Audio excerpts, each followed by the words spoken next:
A nossa vida parece uma corrida de Fórmula 1. Eu já assisti algumas corridas de Fórmula 1, por isso eu estou fazendo essa comparação. Quem viveu os anos de ouro de Ayrton Senna deve lembrar dos domingos de manhã, que nós ouvíamos o instrumental.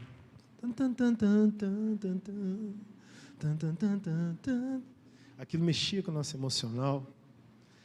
E o Senna, zum, zum, e uma volta, e outra volta. E a gente ficava, às vezes, 2 horas na frente da televisão, vendo um monte de carro fazendo barulho e rodando no autódromo. Mas era emocionante, o coração palpitava. A apóstola Dani era fã de Fórmula 1. Não está aqui hoje porque está em casa, a mãe dela veio de Belo Horizonte, e ela está lá com a mãe, com a irmã, e também não estava se sentindo bem, correria de ontem, ela deu uma inchadinha nas pernas, aí ficou lá quietinha de perna para cima, curtindo a mãe. Deve estar lá fazendo cafuné, né? Mas, quando chovia, o Senna parava no box e colocava uns pneus de chuva, e o coração da gente, vai rápido, vai rápido. E aqueles mecânicos pareciam mais mágicos. Tz, tz, tz. Trocava os pneus e a gente ficava, mais uma volta, mais uma volta, mais uma volta. Até que terminava a corrida. A nossa vida parece isso.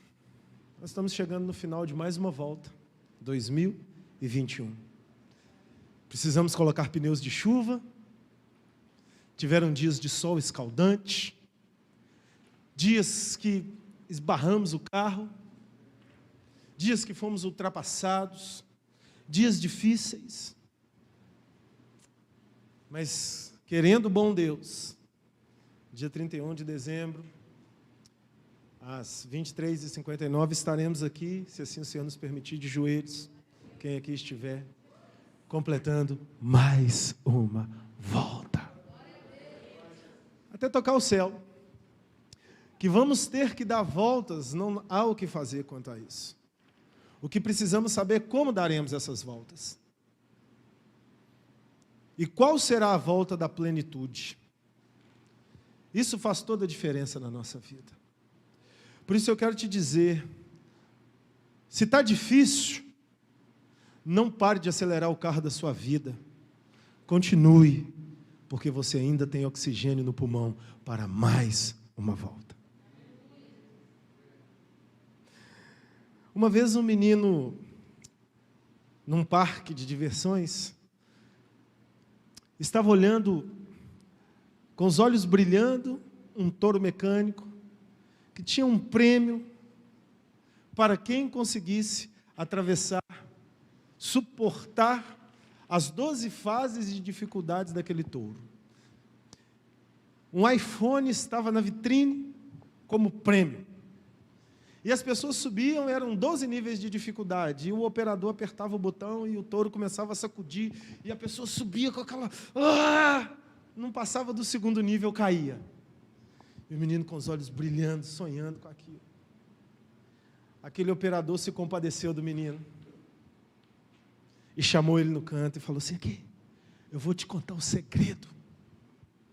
Não fica rígido em cima do touro. Vai com flexibilidade. E quando o touro mexer, se mexe junto. E vai mexendo, e vai balançando, e vai balançando. Você é leve. Esse é o segredo de ficar até o 12º nível. Aquele menino muito esperto, ouviu aquele moço, chegou a vez dele. Ele subiu no touro. E o touro balançava, e o menino balançava junto. E o cara, 1º nível, 2º nível, 3º nível. E o menino foi ficando, foi ficando, foi ficando, foi ficando. 12º nível. E ele ganhou o celular. Depois ele gravou um vídeo, colocou no YouTube e entregou o segredo, por isso que eu fiquei sabendo. Mas eu aprendi uma coisa. As voltas da nossa vida se parecem com um touro mecânico. E nós precisamos suportar em cima dele para ir para mais uma. Para ir para mais uma. Para ir para mais uma. Nós não podemos desistir. Só quem descobre o segredo da constância, da perseverança, alcançará a plenitude de prevalecer ante os desafios das voltas da vida.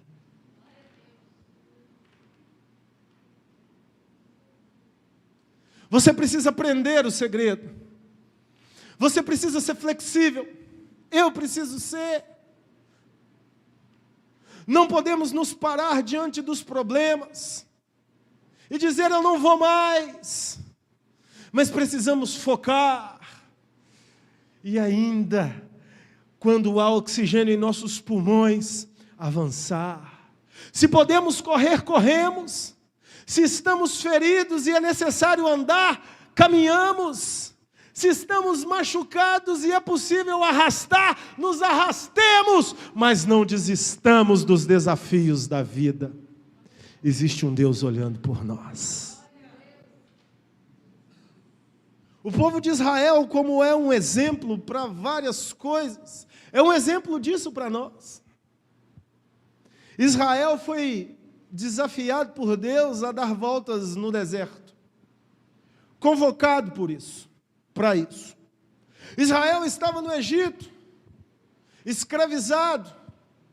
Israel sofria, tinha cebolas, tinha pepinos, tinham casas, moravam ali, viviam debaixo da chibata dos algozes, clamavam por liberdade. E o Egito era um povo sisudo, o Egito era um povo soberbo, o Egito era um povo próspero financeiramente, o Egito era uma nação irrigada pelo rio Nilo, o Egito era um povo que arrotava a fé em vários deuses que os abençoavam, o Egito era um povo que nunca iria libertar o povo de Israel. Mas um dia Deus chama Moisés e diz para ele, diga ao povo que eu sou, te enviou. Fala para Faraó, liberta meu povo. E Moisés foi para o Egito. E Moisés chegou ali e disse para Faraó o que Deus havia mandado que ele dissesse. Ele disse para Faraó, liberta o povo de Deus. E Faraó endureceu o seu coração. E entrou numa queda de braço com Deus. E Deus começou a liberar pragas sobre o Egito. As 10 pragas que Deus liberou sobre o Egito destruíram o Egito totalmente. A primeira praga foi o rio Nilo se transformar em sangue. O rio Nilo tinha um guardião. O guardião do rio Nilo era o deus Cum, Rapi, Osíris. E Deus, quando faz com que as águas se transformem em sangue, Ele destrói e Ele confronta esse Deus maligno. E o povo do Egito começa a ficar cambaleante, mas junto com a destruição da idolatria, veio também uma destruição ambiental. As águas que nutriam aquela nação foram contaminadas, e o povo entrou em crise. Faraó endureceu o seu coração, depois Deus mandou a praga das rãs. E o Deus que protegia, segundo a religiosidade egípcia, era a deusa Heket. E as rãs representavam para eles prosperidade. E quando Deus manda as rãs invadir, o povo fica com aversão, fica desesperado. E a idolatria novamente é confrontada. E a prosperidade do povo é atingida, porque eles perdem, e o Egito começa a ficar cambaleante. Depois vem a praga dos piolhos. Vocês já viram os egípcios? Eles não são carecas, as mulheres não são carecas, porque o piolho representava uma grande maldição. E quando Deus manda a praga dos piolhos e todos ficam contaminados, cadê o poder da purificação dos sacerdotes? Novamente a religiosidade deles confrontada, e a nação novamente fica em apuros, porque se os sacerdotes não podem nos proteger da maldição que vem às nossas cabeças, nós não temos para onde correr. Mas depois Deus manda a praga das moscas, e o deus Rabor, Mevis e Ra é destruído e destronado, e as moscas dizem para eles que eles também estão debaixo de maldições, que eles não têm mais beleza, que eles não têm mais proteção. E o orgulho do Egito está sendo quebrado. Depois vem a praga dos animais, os animais morrem. O deus Pate, Mevis, Apis e Ator, todos eles são confrontados. E os animais representavam para os egípcios patrimônio. Quem tinha boi, quem tinha gado, quem tinha ovelha, quem tinha camelos. E o povo começa a ficar sem nada. Você consegue perceber uma nação soberba sendo reduzida a nada? Mas não para por aí. Depois veio a praga das úlceras. Com as úlceras, a saúde pública do Egito foi destruída. O Egito desfrutava da maior sabedoria de medicina da sua época. Os maiores sábios na medicina, os médicos estavam no Egito. O povo de toda a terra vinha para o Egito fazer tratamento. Agora o Egito, que tem os melhores médicos, está todo doente. Economia, religiosidade, saúde pública, crise hídrica. A nação está caindo aos pedaços. Depois vem a praga dos granizos. Restava ainda a agricultura, eles tinham colheitas e pão, mas o granizo destruiu todas as suas plantações. O deus Nut, o deus Ísis, o deus Sete, ficaram todos confrontados e destruídos diante do poderoso Yahvé. Sabe como o povo do Egito via os israelitas? Com desespero, com medo. Esse povo está nos destruindo. Faraó lá no palácio estava confortável, dizendo não para Moisés, mas a população estava em crise. Não é ruim o dia que acaba a água aqui em Vila Velha? Um dia desse eu cheguei do exercício físico, pingando suor. Entrei no elevador, a vizinha olhou para mim assim, eu vi a cara dela, eu falei, tem alguma coisa errada? Ela falou assim, moça, acabou a água no prédio. Eu falei, ainda bem que daqui a pouco a água voltou. Imagina um país sem água. Imagina um país sem comida. Imagina um país sem animal. Quando começou a ventilar aí, ó, no começo da pandemia, vocês lembram? Vai ter que ficar todo mundo dentro de casa. Vai faltar comida. Vocês lembram como é que estava o Perim? Vocês lembram como é que estava o Carone? Vocês lembram como é que estava o Extra Bom? O EPA dava briga na porta para entrar. Eu vi nego saindo com 4 carrinhos cheios. Porque não pode faltar comida. Vamos ficar dentro de casa, vão encher de comida. Todo mundo engordou naquela época, né? Imagina um país sem comida. O povo do Egito via com desespero. Mas veio a praga dos gafanhotos, feriu mais a agricultura, e veio a praga das trevas. Os egípcios não saíam de noite porque eles tinham medo das trevas. Eles acreditavam que o seu Deus os protegia. O deus Amun-Ra, o deus Ra, outros deuses egípcios que os guardavam à noite. Mas Deus colocou densas trevas sobre o Egito. O medo tomou conta. A população do Egito estava em pânico. A população do Egito estava maluca, estava louca. E como grande final, veio a morte dos primogênitos. O Egito, da maior nação da época, se tornou o maior manicômio a céu aberto. Por que eu estou te falando isso? Deus, quando olha para o seu povo, não há estrutura diabólica, infernal, humana, que podem reter a mão do poderoso das nações.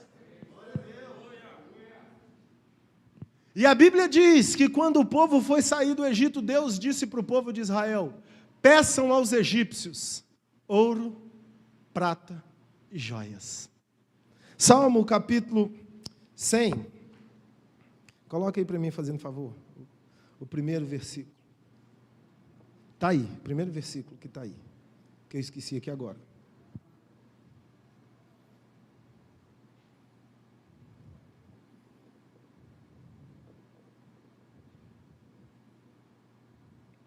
105, 37 e 38. Ele tirou de lá Israel, que saiu cheio de prata e ouro. Não havia em suas tribos quem fraquejasse. 38. Os egípcios alegraram-se quando eles saíram, pois estavam com verdadeiro pavor dos israelitas. Deus estava levando 3 milhões de pessoas para o deserto. Como que esse povo ia viver? Às vezes a gente lê a história e acha que o povo foi para o deserto e não tinha estrutura nenhuma. Mas o povo foi para o deserto com a maior fortuna do planeta Terra. Aquele povo egípcio estava maluco, desesperado. Chegava, leva minha fortuna, leva meu tesouro, mas vai embora da minha terra. O seu Deus destruiu a minha terra. Esse foi o povo que foi para o deserto dar as voltas da provação. Entenda uma coisa. Nós precisamos saber quem é o nosso Deus. Você sabe quem é o seu Deus? Você sabe quem é o Deus que você crê? Você confia nele? Ou você tem em Deus um talismã? Um talismã é algo que talvez te abençoe ou não. Mas Deus não é um talismã. Deus é uma pessoa que conhece a vida do seu povo. Deus conhece a sua vida, sabe pelo que você tem passado, e está desenvolvendo um projeto para você. Mas as suas provações vão definir quem você é em Deus. Se eu, hoje, abençoado seja quem trouxe o café. Se eu, hoje, quase 4.000 anos depois, consigo refletir sobre essa questão, política, social, segurança pública, saúde pública, agricultura, o povo de Israel que vivenciou tudo isso também poderia refletir. E eles entraram no deserto, rumo à terra prometida. Um povo temível. Você consegue entender isso? Você está comigo? Quem olhava para o hebreu, não mexe com esse cara não. Um dia o coleguinha da Alice foi brigar com ela na escola, aí o outro coleguinha virou para o coleguinha dela e falou com ele assim, você já viu o tamanho do pai dela? A Alice tinha uns 4 aninhos. Psiu. Você já viu o tamanho do seu pai? Aplauda aí. Meu Deus é um Deus grandão. Meu Deus é um Deus grandão. Ele é poderoso. Ele chamou Israel para o autódromo da aprovação. Em Deuteronômio, capítulo 1, versículo 2 e 3, tem uma definição que às vezes passa desapercebida. Moisés está chegando na beira de Canaã com o povo. E aí, ele que tinha tirado o povo há 40 anos atrás, começa a falar com eles. E olha o que ele fala. Em 11 dias, se vai de Horebe a Cades Barneia, pelo caminho dos montes de Seir. No 40º ano, no primeiro dia do 11º mês, Moisés proclamou aos israelitas todas as ordens do Senhor acerca deles. Ele está falando no 40º ano. 40º ano de quê? Isso aí, Ítalo. De voltas no deserto. Mas ele falou quanto tempo era. Horebe foi o monte onde Deus deu os mandamentos para ele. Horebe foi na cabeça do deserto. Quando o povo atravessou o Mar Vermelho, entrou no Sinai, já chegaram em Horebe. E aí Moisés diz, de Horebe a Cades Barnea, sabe o que é Cades Barnea? A entrada de Canaã. Sabe o que é Horebe? Shopping Boulevard. Finalzinho aqui de Vila Velha. Horebe. Cades Barnea. Entradinha de Guarapari ali, perto de Amarelos. Localizou? Saída de um lugar e entrada no outro. Isso é um exemplo para você entender. Moisés está falando, são 11 dias de lá até aqui, mas nós ficamos 40 anos. 11 dias de caminhada a pé, que Deus fez o povo rodar 40 anos. Por que Deus fez o povo rodar 40 anos? Murmuração. Não é só dar as voltas, é como você dá a volta. A volta você vai ter que dar. Qual volta você tem dado? A volta do problema que não resolve? Essa situação não muda. A volta do emprego, que o salário não está suficiente para pagar suas contas? Tem que trabalhar, né? A volta do marido que não resolve? Esse homem. A volta da esposa que está difícil? A mulher fala demais. A volta do ministério que não acontece o que você queria? Poxa, Deus esqueceu de mim. A volta do carro que não é o que você queria? Essa furreca. A volta do filho que não te obedece? Essa praga. A volta do Transcol que está cheio demais? Porcaria dessa lata de sardinha. A volta do celular que não é o iPhone, processador, não sei das quantas, sei das quantas, sei das quantas. Esse celular. Tantos exemplos eu poderia dar. Como você tem dado as suas voltas. A Bíblia tem um segredo. Em tudo, dai graças, porque essa é a vontade de Deus. Como você dá a volta é que define a volta da plenitude.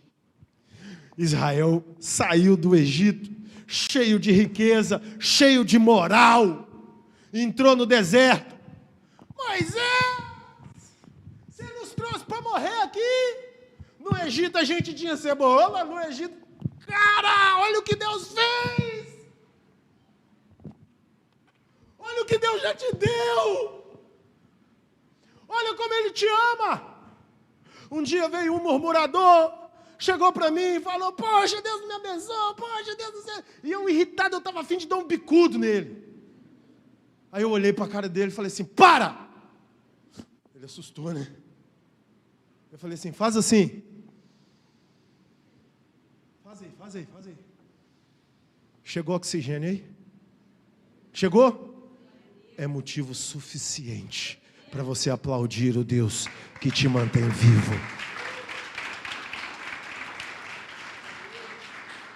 Porque quando falta, a gente desespera.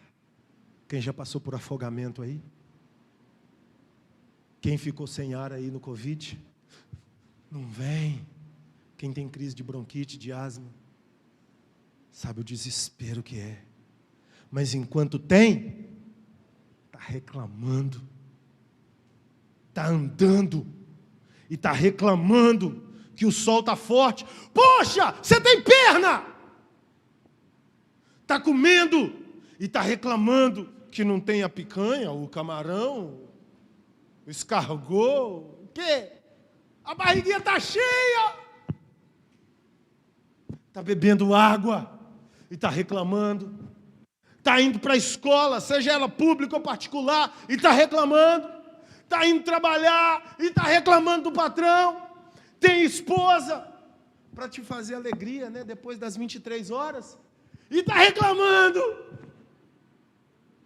O filho está com saúde, e está reclamando que não obedece. Está certo, tem que obedecer. Põe a mão na cabeça dele e fala, eu declaro em nome de Jesus obediência. Mas não reclama do que você tem. Não reclama. Ande de bicicleta, ande a pé, ande de Transcol, ande de carro velho, ande de carro novo, dando graças a Deus. Vista roupa de marca ou sem marca. Compre roupa no shopping, sei lá qual, mais rico, Iguatemi de São Paulo. Uma calça, R$4.000. Compre uma calça na Indus em Vila Velha, 70 conto. 3%. Graças a Deus. Na Hering. Compra na Hering. Murmuração. E Deus olhava para o autódromo e está lá Israel. Dá mais uma volta. Dá mais uma volta. Dá mais uma volta.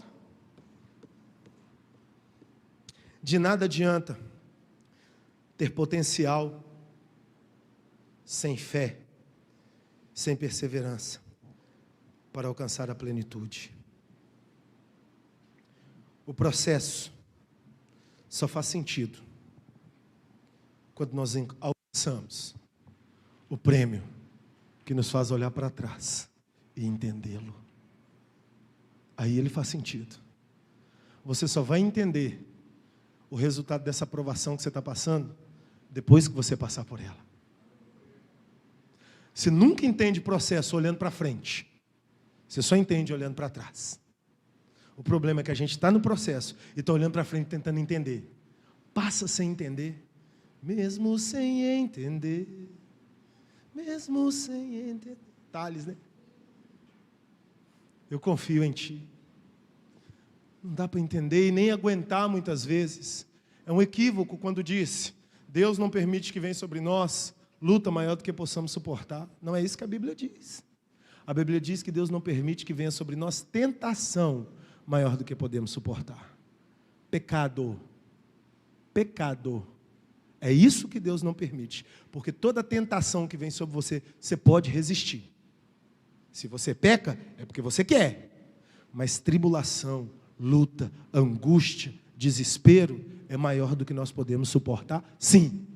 Porque quem é a nossa força não somos nós, é Ele. Me diga que uma mãe suporta ver o filho descendo da sepultura. Me diga que um saudável suporta ter um corpo amputado. Me diga que quem enxerga suporta de repente ficar cego. Me diga que uma pessoa honesta entra numa crise financeira, perde casa, perde carro, perde tudo, vai morar de favor, quando tem alguém para dar favor, ou então vai morar debaixo de uma ponte, suporta passar por isso? Suporta não. A nossa força é pequena, mas Ele nos faz suportar.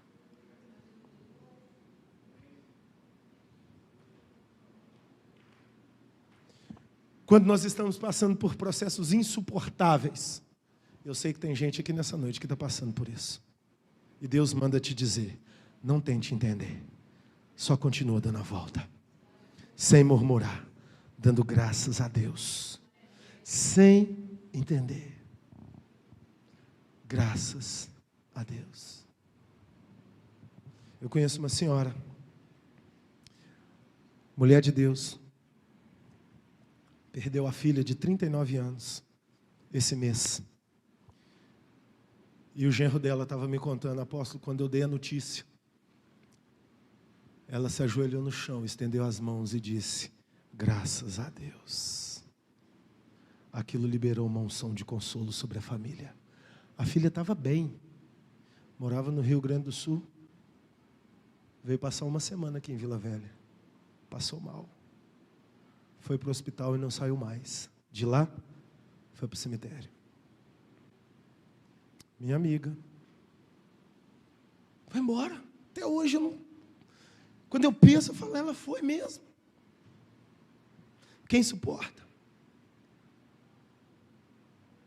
Mas quando damos graças a Deus, Ele nos leva além do insuportável. E nós damos mais uma volta. Aplauda o Senhor se você tem capacidade de acreditar no Deus que te faz suportar o insuportável. Deserto não é residência. Deserto é terra de passagem. Sabe o que tem no deserto? Milagre. Êxodo capítulo 13, versículos 21 e 22. Durante o dia, o Senhor ia diante deles, numa coluna de nuvem, para guiá-los no caminho. E de noite, numa coluna de fogo, para iluminá-los. E assim podiam caminhar dia e noite. A coluna de nuvem não se afastava do povo de dia, nem a coluna de fogo de noite. O povo de Israel no deserto, vocês sabem que o deserto é o ambiente das temperaturas extremas. Já ouviram falar isso? De dia faz um calor insuportável, de noite faz um frio insuportável. Mas o povo de Israel tinha ar-condicionado de dia e lareira de noite. Uma coluna de nuvem com umidade. O que tem dentro de nuvem? Não é umidade, gente? Quando o sol estava escaldante, eles não precisavam ligar nem preocupar com a conta elétrica. Estava fresquinho. De noite, vinha o frio, puff, acendia a lareira. Gente, uma lareira é um manto indescritível. Já ficou na beira de uma lareira, num lugar bem frio? Ah, não é da terra, é do céu. Eles tinham uma lareira o tempo todo. Eles tinham água que saía da pedra, pão que brotava da terra. Quando reclamaram e quiseram carne, Deus mandou carne. Eles tinham tudo. Eles se mal acostumaram com o milagre.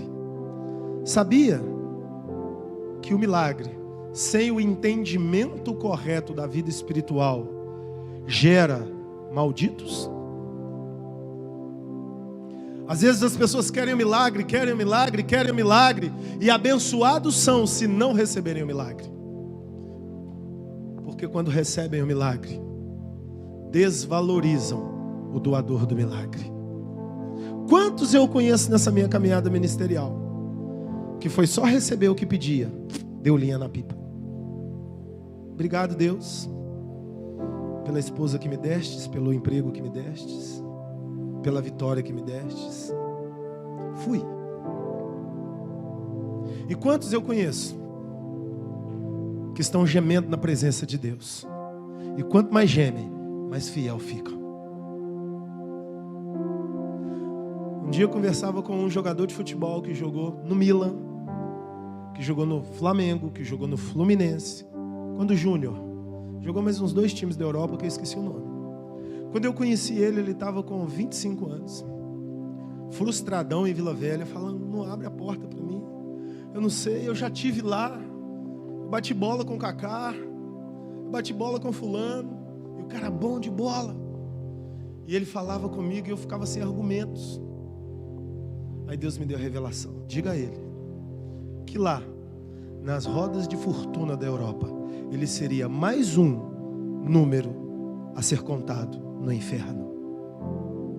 Chorando em Vila Velha por não ter as oportunidades que gostaria de ter lá, ele é mais um que está rumo aos céus. Falei isso para aquele rapaz, ele entendeu. Encontrei com ele essa semana. Falei, e aí, como é que você está? Cara, estou na presença de Deus, já está com uns 30 e poucos. Virei personal trainer, estou dando aula, sustentando minha família. Mas nada na minha vida fez tão sentido como aquilo que você me falou. Eu já estava nas rodas.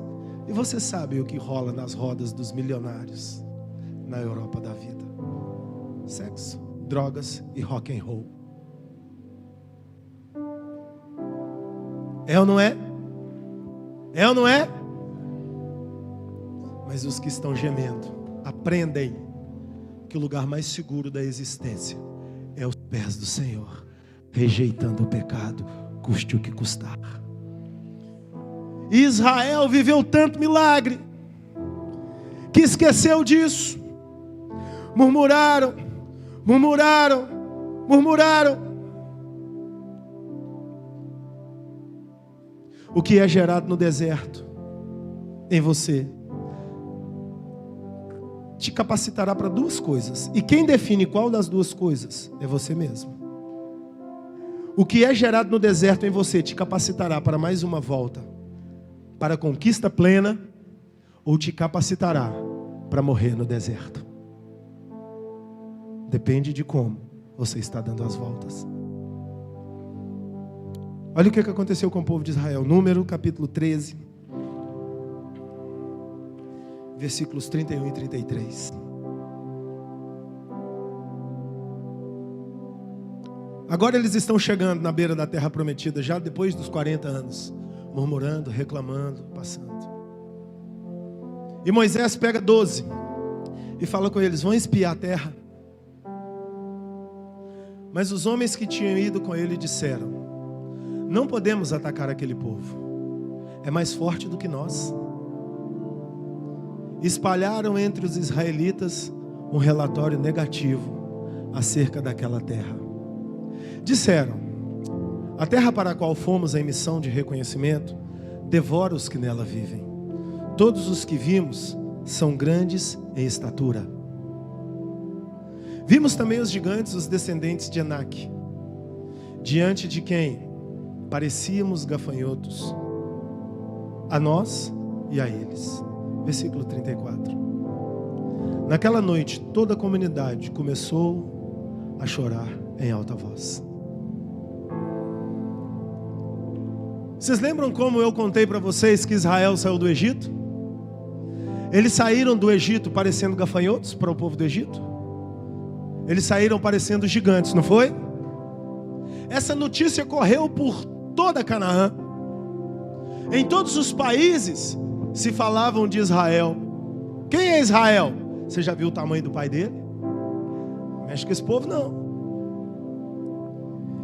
Josué capítulo 2 versículos 10 e 11 tem o registro da reputação de Israel em Canaã.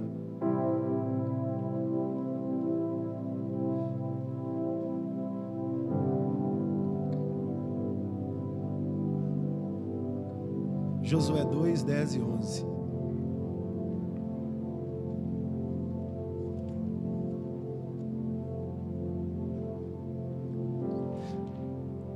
Pois temos ouvido como o Senhor secou as águas do Mar Vermelho perante vocês, quando saíram do... E o que vocês fizeram a leste do Jordão, com Seom e Og, os dois reis amorreus que vocês aniquilaram. Quando soubemos disso, o povo desanimou-se completamente por causa de vocês. Todos perderam a coragem, pois o Senhor, o seu Deus, é Deus em cima nos céus e embaixo na terra. Era isso que o povo de Canaã pensava de Israel. Mas quando os espias veem os gigantes de Canaã, eles falam uma mentira e acreditam numa mentira. Nós parecemos gafanhotos aos nossos olhos e aos olhos deles. Sabe o que o milagre sem o entendimento da vida espiritual gera? Raquíticos espiritualmente. Não sabem quem são. Você é temido no inferno. Passando pela provação que estiver, o inferno sabe, ali está um filho do Eterno. Se ele olhar para mim e abrir a boca repreendendo, eu tenho que tirar o meu time de campo. Mas eles estavam tão mal acostumados com as voltas milagrosas do deserto, que eles esqueceram que eles tinham um chamado para conquistar. Você foi chamado para conquistar. Você foi chamado para viver além da linha do milagre. Milagre não se busca. Milagre nos persegue. Se você está buscando milagres, você está dando volta errada no deserto.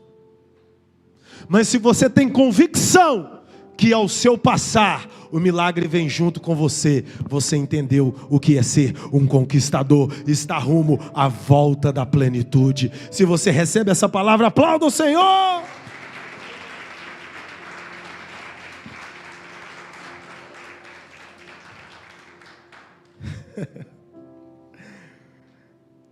O povo de Israel temia a aparência dos cananeus. Os cananeus temiam a essência do povo de Israel. Mas o povo de Israel esqueceu da sua essência. Não esqueça da sua essência. Nas voltas da vida, dê uma volta a mais. Que a vitória, como diz o Marcos Nascimento, vai chorando, geme e chora. Levante as mãos. Segura aí o worship. Receba a bênção nessa hora. Que a vitória vai chorando, geme e chora. Eu sou filho de Deus. Ainda que a terra não floresça, que não haja frutos na oliveira, ainda que as ovelhas sejam levadas do rebanho, todavia eu me alegrarei no Senhor, Deus da minha salvação.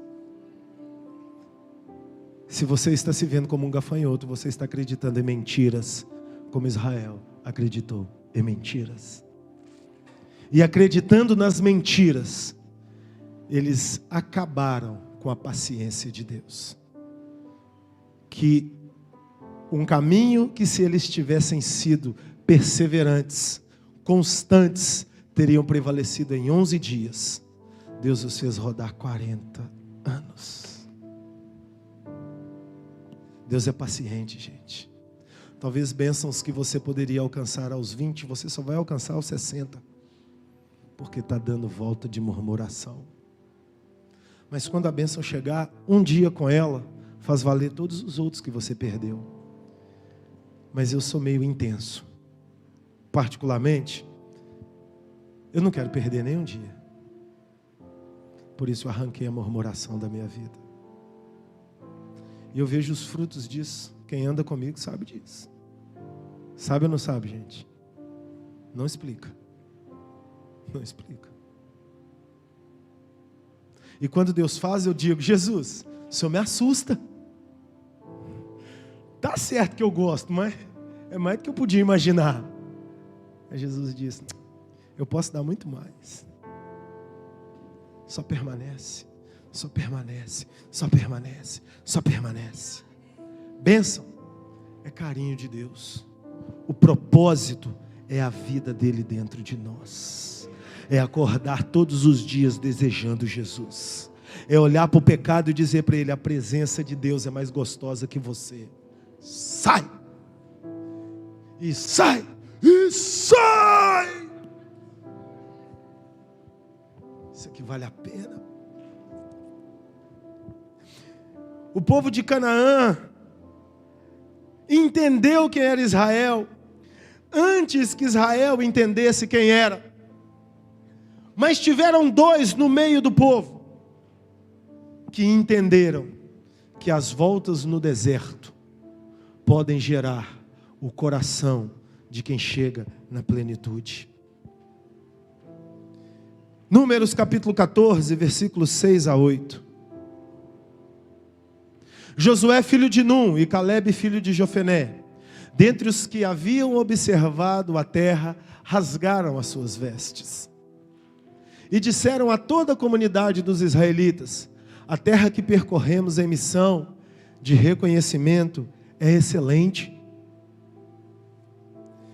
Se o Senhor se agradar de nós, Ele nos dará entrar nessa terra, onde há leite e mel com fartura, e a dará a todos nós.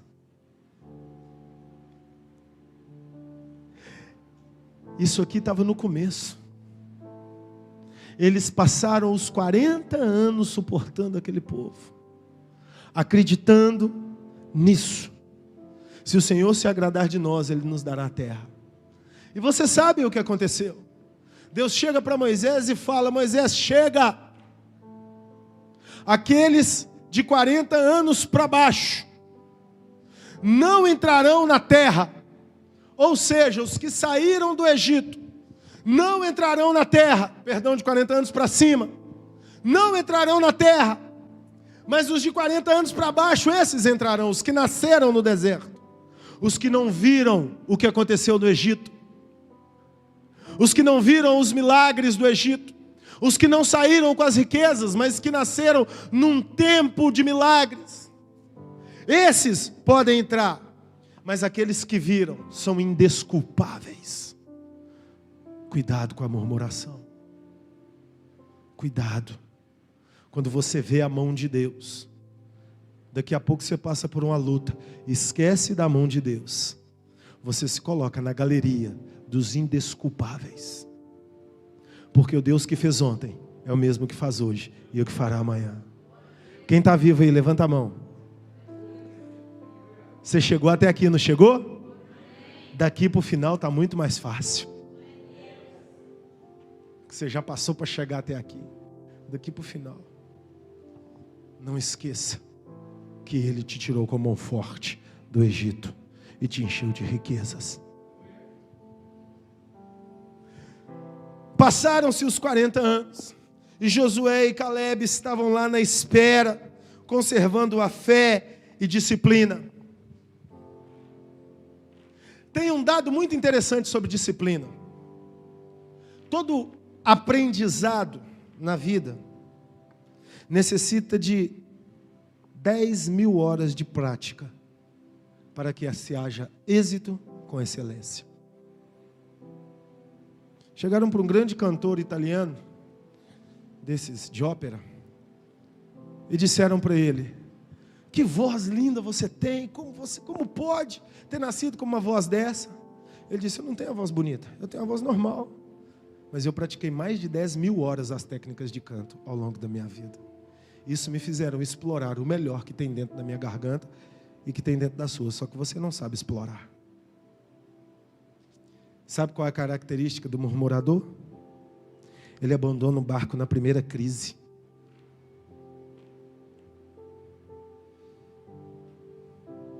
Desiste do casamento quando vem a crise. Quero mais. Sabe, o maior dado de divórcios nos fóruns por aí? Não é adultério, não. Incompatibilidade de gênios. Inventaram uma palavra bonita. Você que já passou pelo divórcio na sua vida, você é nova criatura, as coisas velhas passaram. Mas no próximo casamento que você tiver, entre nele, declarando: é até o fim. Amém? O que passou, passou. Eu não estou querendo voltar no passado. Eu estou querendo te ensinar daqui para frente. Se você recebe, aplauda o Senhor.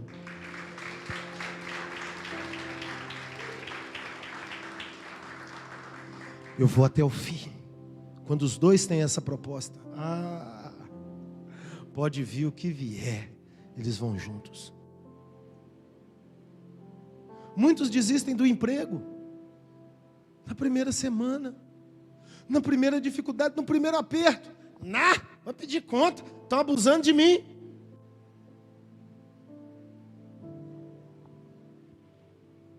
Quero ficar nesse lugar não, estou trabalhando demais. Assim.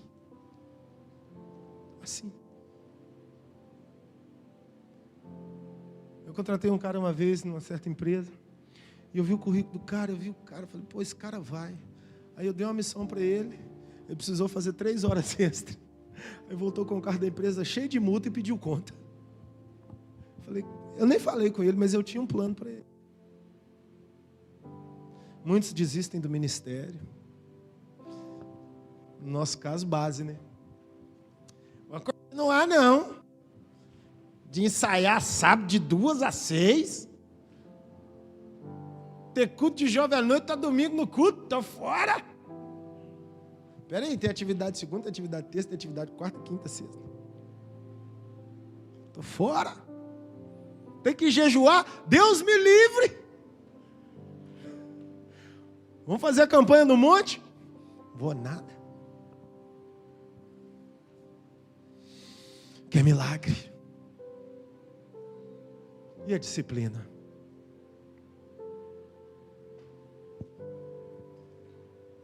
Os disciplinados estão aí. Estão aí. Claro, o equilíbrio tem que ser alcançado. Preguei sobre isso aqui outro dia. Mas hoje eu estou pregando sobre conquista. Conquistador tem sangue nos olhos. Ele vai. Conheci a história de um padre, uma cidade interior, que na frente da paróquia tinha 2 montes, um de brita e um de areia.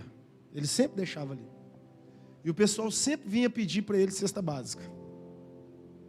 Aí quando as pessoas vinham pedir cesta básica, ele chegava e falava assim: pega essa brita que está aqui e leva para lá, pega aquela areia que está lá e traz para cá, porque eu vou te pagar o dia. Como se fosse hoje, R$250. O cara tinha vindo pedir uma cesta básica. Cesta básica custa R$70, não custa? De cada 10 que vinha, 1 mexia os montes. De cada 10, 1 mexia os montes.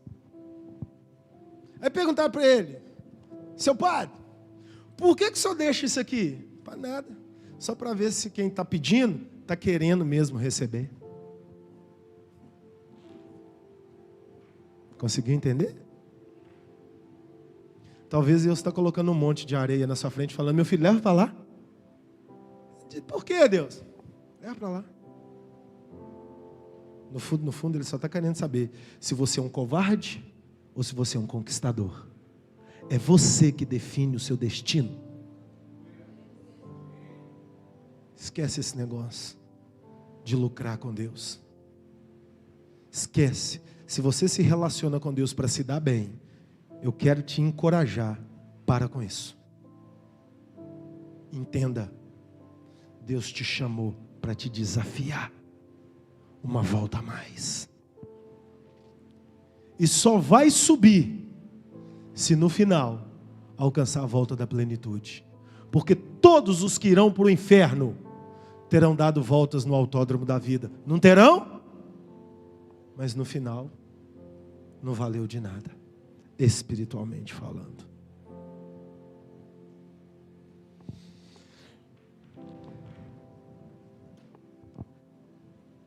A vida de oração nos prova quem somos em Deus. Oração é repetição contínua. Não importa se acontece um mistério, se acontece um milagre, se tem um mover como tivemos na adoração aqui hoje. Não foi maravilhoso? Ah, que presença, que sentimento. Com isso ou sem isso, eu continuo orando. Eu não preciso sentir o Espírito Santo. Eu já tenho o Espírito Santo, sentindo ou não sentindo. Quem só ora no momento do desespero, está assinando o atestado para Deus: quero te usar. Aí vem a luta, aí vem a aprovação, aí vem o desespero, aí vai orar. Aí vai fazer campanha, faz até um jejum. Passou a luta, voltou. Oração é todo dia, todo dia, todo dia, todo dia, todo dia, todo dia. E as suas maiores respostas são quando você não tem resposta nenhuma. Você está lá na mesma paixão. A bênção não chegou. Deus olha e fala: esse tem relacionamento comigo. Seu caráter do conquistador. Uma volta a mais. Uma volta a mais. Os que esperam no Senhor renovam as suas forças. Isaías 40, 31. Talvez você pode ter dado já 150 mil voltas. Os que deram 50 mil já pararam há muito tempo. E você está lá, zum, zum, zum. E o nego está lá: cara, para de dar volta nesse autódromo, não vai dar nada. Você diz: nada, estou aí, zum, zum, zum. As melhores definições de cristianismo que eu encontrei é dizer que cristianismo é seguir por um longo caminho, andando sempre na mesma direção. Se você encontrasse o Ronei há 30 anos atrás, você ia ver algumas diferenças físicas, mas você ia ver a mesma empolgação quando se trata de Jesus. E aí diziam, é porque ele é novo. Eu já ouvi isso. Lá para os meus 18, 19, quando eu comecei a pregar, aquela energia, topava tudo. Diziam, porque ele é novo. Ano passado eu fui pregar na favela, o diácono Rafael foi comigo. Chovendo. O espaço, a igreja toda, era daqui a ali, na parede. Não era, Rafael? Eu quase voei dentro daquela casinha. Mesmo fogo, mesma paixão. Que eu já preguei em eventos para 2, 3 mil pessoas. Muda nada. Muda nada. É aqui, ó. É aqui, ó. E é isso que eu quero dizer para você. Se apaixone por Jesus. Quando as voltas estão dando certo ou quando elas estão dando erradas. Quando o carro está com pneus novos ou quando ele está sem pneu rodando em cima do aro. Ame a Deus quando você está com o carro dos seus sonhos ou quando o seu carro que você tinha está capotado e destruído no canto da rua.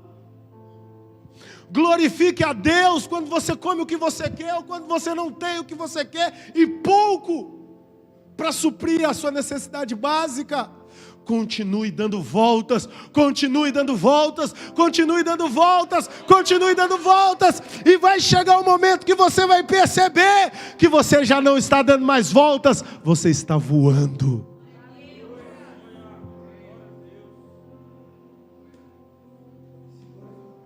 O carro virou um avião, e ele está nas nuvens nos esperando.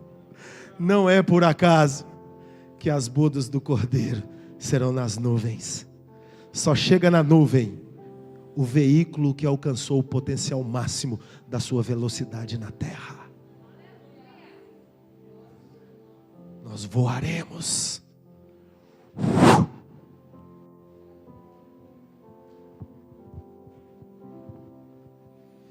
Os que esperam no Senhor renovarão as suas forças. Eu declaro sobre a sua vida, hoje você sai daqui com forças renovadas para correr os autódromos da vida até alcançar a plenitude. Olha como termina a história de Josué e Calebe.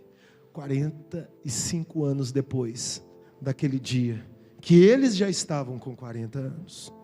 Josué capítulo 14, versículos 6 a 15. Agora eles estão começando a conquistar Canaã. A geração velha morreu toda no deserto. Só tem 2 velhos.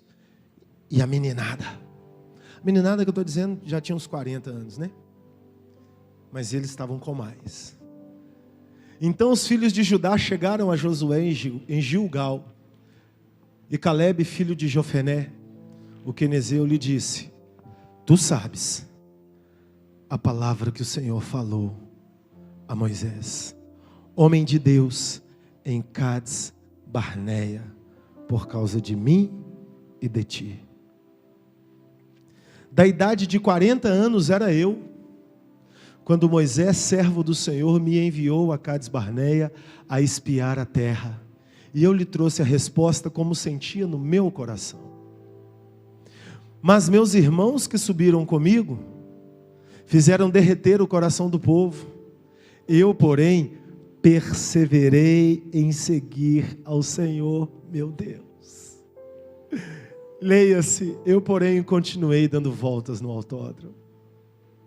Versículo 9. Então Moisés naquele dia jurou dizendo: certamente a terra que pisou o teu pé será tua e de teus filhos em herança, perpetuamente, pois perseveraste em seguir o Senhor, meu Deus. Aleluia. E agora, eis que o Senhor me conservou em vida, como disse, 45 anos agora, desde que o Senhor falou esta palavra a Moisés, andando Israel ainda no deserto, e agora, eis que já hoje sou da idade de 85 anos, e ainda hoje estou tão forte, como no dia em que Moisés me enviou. Qual a minha força então era, tal é agora a minha força para a guerra e para sair e para entrar. Agora, pois, dá-me esse monte que o Senhor falou aquele dia, pois naquele dia tu ouviste que os anaquins estão ali, grandes e fortes cidades ali, porventura o Senhor será comigo, para os expelir como o Senhor o disse. E Josué o abençoou, e deu a Calebe, filho de Jofoné, Hebrom em herança. Portanto, Hebrom foi de Calebe, filho de Jofoné, o quenezeu, em herança até o dia de hoje, porquanto perseverara em seguir ao Senhor, Deus de Israel. E era dantes o nome de Hebrom Kiriat Arba, porque Arba foi um grande homem entre os anaquins, e a terra repousou da guerra. 45 anos de voltas, que ele começou a dar com 40 anos. Tem gente com 40 anos se achando velho. Eu já ouvi. Já passou 40 anos, não aprendo mais nada.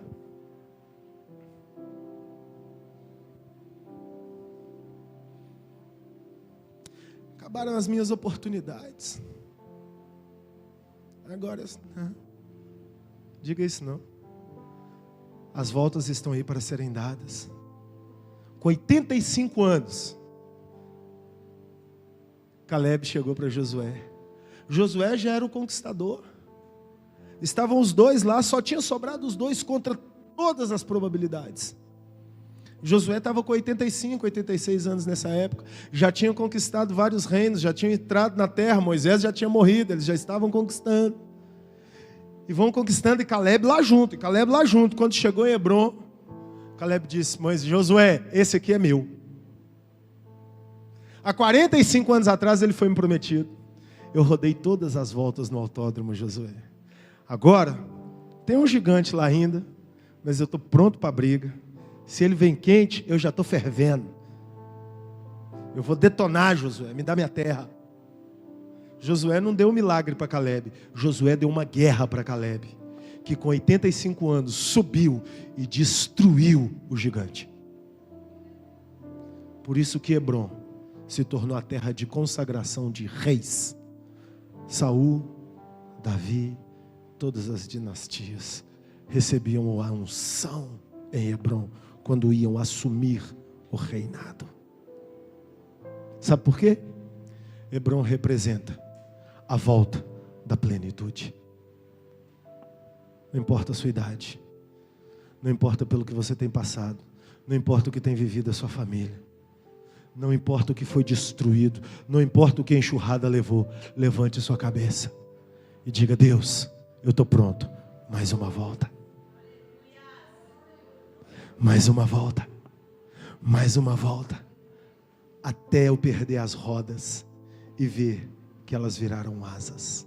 Se você recebe essa palavra, se levante aplaudindo ao Senhor como conquistador e conquistadora.